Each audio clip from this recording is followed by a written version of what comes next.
told you before, is subatomic particles. So when you say subatomic particles, as you can see from the word subatomic, we're usually talking about the particles that makes up the atom, which usually are electrons, protons, and neutrons. And so let's first talk about the electron. You guys all remember the name J.J. Thomson, right? He was the one to suggest the plum-pudding model and to discover that there is actually a negatively charged particle inside the atom. And he named it an electron, or which is usually noted as E minus. And sometimes it can also be noted as beta minus because it can also be observed in the beta decay, which is a type of a radioactive decay. And let's move on to the characteristics of the electron. Electron first has a charge of negative 1.60 times 10 to the negative 19 coulomb, or just simply negative 1 e. And it has a very light mass, which is 9.11 times 10 to the negative 31 kilogram. And how the scientists were able to find out this charge, this small, very small number, right? This number was via an oil drop experiment by Robert Millikan. What Robert Millikan did in this experiment was quite simple. Not like the plum pudding model, which doesn't really involve any plum or pudding inside it. It actually involves oil drop inside this experiment. It might be a little small, but as you can see, if you pay attention, these are the oils, and these are two electrically charged metal plates, and thus you can see small particles falling between these plates and falling into the electrical field at the same time. So let me draw it a little larger for you. Let's say these are two electrically charged plates, and there's an electric field here, and you have a little drop of oil here. And the weird thing about the oil is that if it's exposed to an electric field, despite the gravity and the force of buoyance, Fb, it levitates. It stays still between these two metallic plates. And what Robert Millikan calculated was that there's always the charge that makes this oil drops to be levitated is always a multiple of a certain number, and he named that certain number elementary charge, which is usually abbreviated as small lowercase a. And this, as Robert Millikan suggested, is a charge for one electron.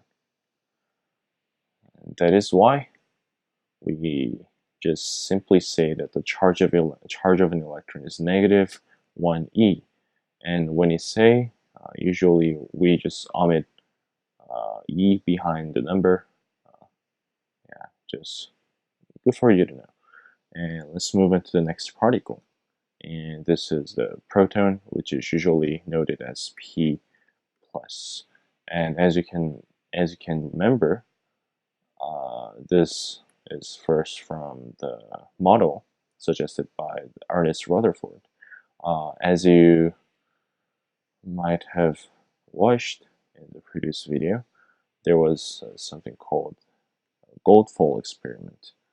And as Rutherford was able to discover, there's a positively charged particles inside the atoms, as you can see from the alpha particles, or positively charged particle being bounced back from the gold atoms.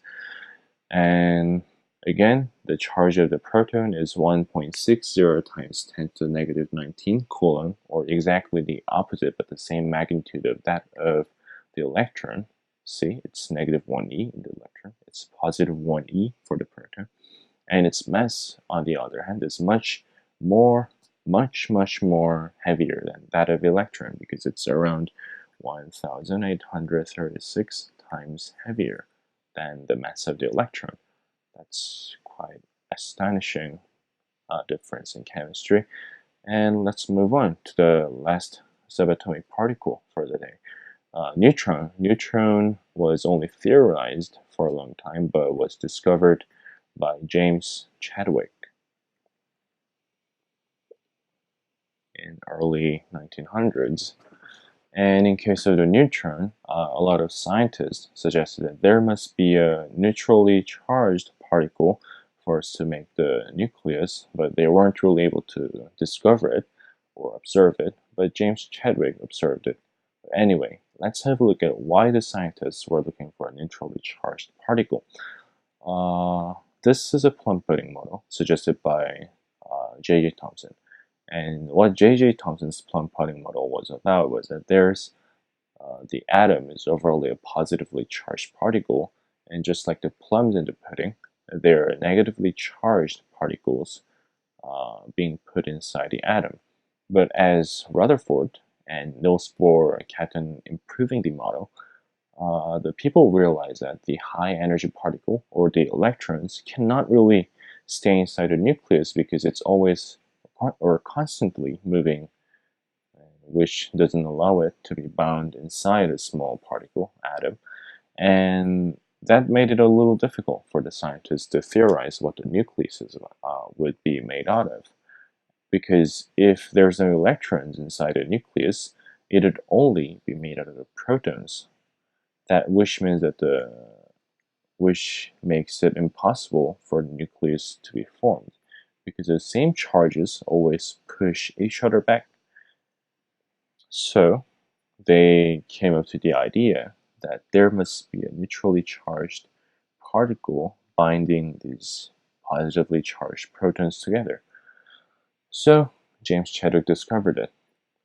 And as you can see from the name, neutron, N-E-U-tron, the charge of the neutron is 0e, which is 0, and the mass of the neutron, on the other hand, is quite approximate or similar to the mass of the proton. It's really very close. So that's it for the three particles, but let's have a look at the size comparison. So this is just a short recap. Electron has a -1. Proton's charge is +1. Neutron doesn't have a charge. Proton's mass is 1,836 times the electron's mass, and neutron is approximately the same mass with the protons. And when you see electron, you should be able to call out the names J.J. Thomson and Robert Millikan. In case of the proton, you should be aware of Ernest Rutherford. In case of the neutron, you should know James Chadwick. And this is the size comparison. Let's say the whole size of the soccer field is an atom. And if that is set, we can say that a nucleus with protons and neutrons is only a size of a toy marble, which is not that big compared to actually very small compared to the size of the soccer field. And as you know, electrons are much smaller in terms of mass and in terms of size as well. That makes it harder for us to think about what the comparison for the marble and the atom and the electron would be. But the only thing, or at least we can certain, that it's unimaginably small. So compared to the soccer field, to the marble, and something like dust or bacteria, it's much smaller. But what we can make sure of in this level is that chemistry tackles macro and molecular at the same time. So we have a look at the things that it can see with our eyes, and sometimes cannot really see with our eyes. So I think that's a attractive part of the chemistry.